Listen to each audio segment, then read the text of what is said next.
আপনারা দেখছেন ইচ্ছাপূরণ চ্যানেল।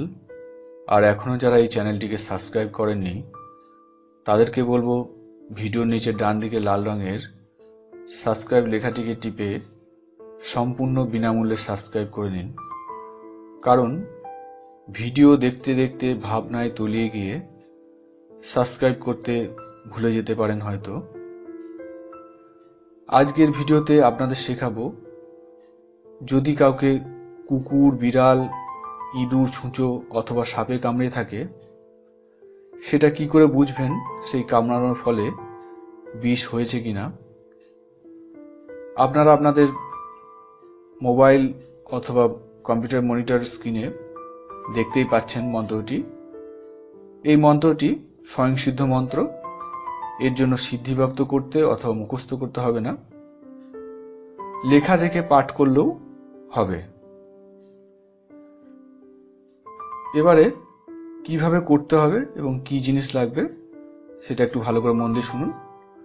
প্রথমে যাকে সাপ, বিড়াল অথবা কুকুর, ইঁদুর, ছুঁচো যেটাই কামড়িয়েছে রোগীকে খালি গায়ে হয়ে খালি পায়ে মাটির উপরে দাঁড়াতে বলুন, সোজা হয়ে।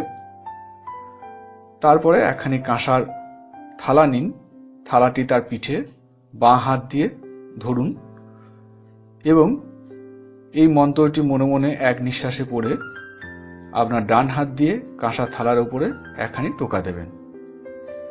এরকম 3 বার করতে হবে, অর্থাৎ 3 নিঃশ্বাসে 3 বার মন্ত্রপাঠ এবং মন্ত্রপাঠ শেষে প্রতিবার থালায় একখানি করে টোকা দেবেন।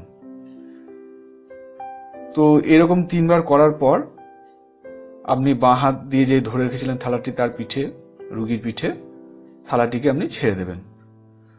যদি দেখেন থালাটি পিঠ থেকে পড়ে যায় তাহলে জানবেন রোগীর শরীরে কোনো বিষ হয়নি।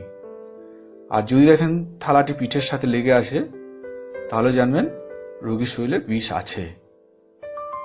আর মহিলাদের ক্ষেত্রে পিঠের দিকটা খোলা এমন কোনো পোশাক পরতে হবে এবং সোজা হয়ে খালি পায়ে মাটির উপরে দাঁড়িয়ে আগের মতন একই পদ্ধতিতে কাজ করতে হবে।